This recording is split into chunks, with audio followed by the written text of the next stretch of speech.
என் அன்பு பிள்ளையே, உனக்கான நன்மைகளைச் செய்து கொடுப்பதற்காகவே உன் தாயானவள் இன்று உன்னை தேடி வந்திருக்கின்றேன். என் குழந்தையே, இன்று உன் அம்மா உனக்கு சொல்ல வந்திருக்கின்ற விஷயம், இன்று உனக்கு ஒரு நல்ல விஷயத்தை சொல்வதற்காக நான் வந்திருக்கின்றேன். என் குழந்தையே, நீ யாரை நேசிக்கின்றாயோ அவர்கள் என்னுடைய மனதில் இருப்பதை உனக்கு தெரிவிப்பதற்காக நான் வந்திருக்கின்றேன்.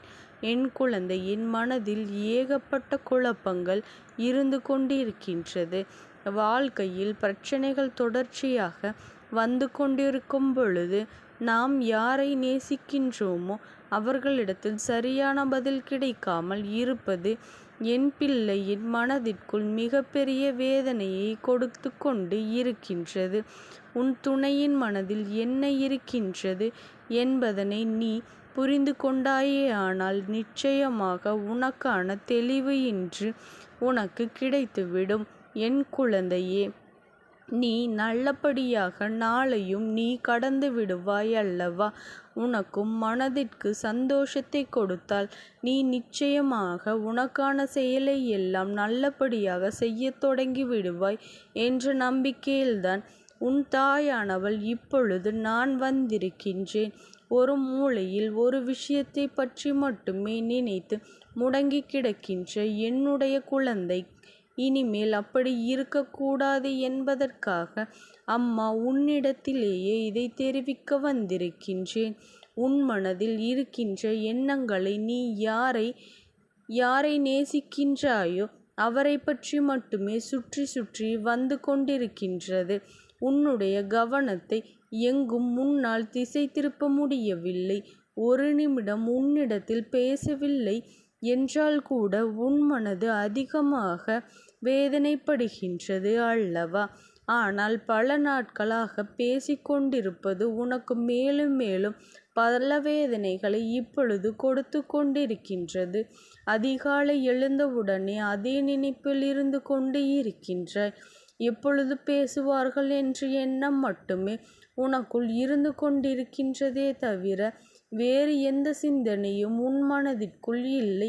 இன்று நாம் என்ன செய்ய வேண்டும், என்ன விஷயத்தை சாதிக்க வேண்டும் என்ற சிந்தனை எல்லாம் மறந்து போய் நம் வாழ்க்கையில் ஏன் இப்படி இருந்து கொண்டிருக்கின்றது, நமக்கு மட்டும் ஏன் இப்படியெல்லாம் நடக்கின்றது, நாம் மட்டும் ஏன் சந்தோஷமாக இல்லாமல் அலைந்து திரிந்து கொண்டிருக்கின்றோம் என்ற மனநிலையில் நீ இப்பொழுது இருந்து கொண்டிருக்கின்றாய்.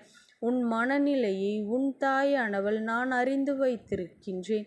அதனால்தான் இன்று உனக்கு நல்ல வாக்கினை தந்து நம்பிக்கையை கொடுக்க நான் இங்கே வந்திருக்கின்றேன். என் பிள்ளையே, உன் மனதில் ஏகப்பட்ட பல காயங்களுக்கு நிச்சயமாக இன்று உன் தாயானவள் நல்ல பதிலை கொடுக்கப் போகின்றேன். நல்ல பதில் மட்டுமல்ல, தீர்வினையும் கொடுக்க வேண்டும் என்ற மனநிலையில்தான் நம்பிக்கையில் உன்னை தேடி வந்திருக்கின்றேன். உனக்கு யார் அதிகமாக பிடிக்கின்றதோ அவர்களின் மனதில் என்ன இருக்கின்றது என்பதனை நான் உனக்கு தெளிவாக சொல்லப் போகின்றேன். நீ நேசிப்பவர்கள் இப்பொழுது மனதளவில் சில மாற்றங்களை கொண்டிருக்கின்றார்கள். அதனை நீ உணர்ந்ததனால்தான் இப்பொழுது இவ்வளவு வேதனை அடைந்திருக்கின்றாய்.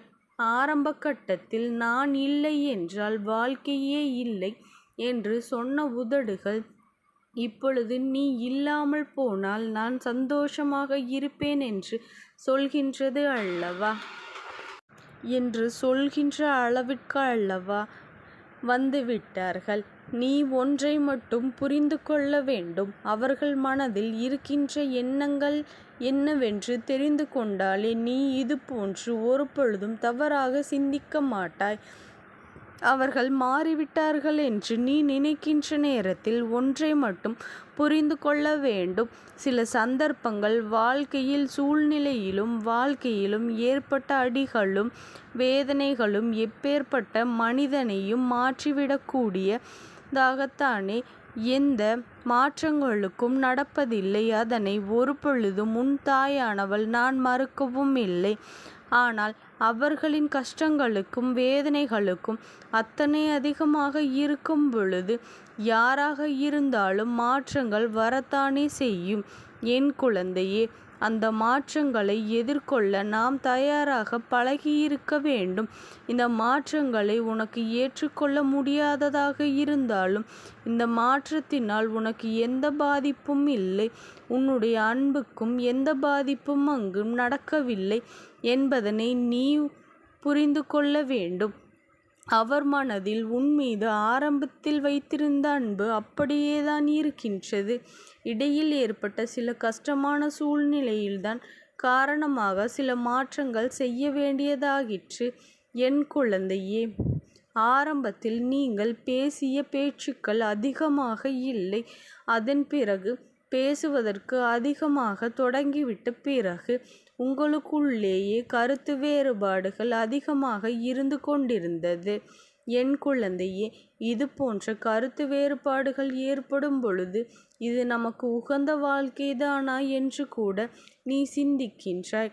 ஆனால் உன்னுடைய அந்த நேசிக்கும் உறவானது, உன்னுடைய துணையானவர் ஒரு பொழுதும் இந்த வாழ்க்கை நமக்கு சரியானதா இல்லை என்று ஒரு நாளும் சிந்தித்தது கிடையாது. வார்த்தைகளை கோபத்தில் அதிகமாக விட்டாலும் எந்த ஒரு சூழ்நிலையிலும் நீ எனக்கு வேண்டாம் என்றோ இந்த வாழ்க்கை நமக்கு சரிப்பட்டு வராது என்றோ ஒரு நாளும் நினைத்ததே கிடையாது. என் குழந்தையே, நீ கூட அவசரத்தில் ஏன் தான் இந்த வாழ்க்கையை தேர்ந்தெடுத்தோமோ, எதற்காக இந்த வாழ்க்கை எனக்கு இத்தனை கஷ்டத்தை கொடுத்து விட்டதே என்று, நான் எடுத்த தவறான முடிவினால்தான் என்று இப்பொழுது இதையெல்லாம் நீ அனுபவித்து கொண்டிருக்கின்றேனே என்றெல்லாம் நீ நினைக்கின்றாய். ஆனால் உன்னுடைய துணை ஒரு பொழுதும் அப்படி நினைத்தது கிடையாது. உன்னுடைய உறவுகள், உன் உணர்வுகள் நான் நிச்சயமாக மதிப்பு கொடுக்கின்றேன். அவர் என்னுடைய எண்ணங்கள் என்ன தெரியுமா?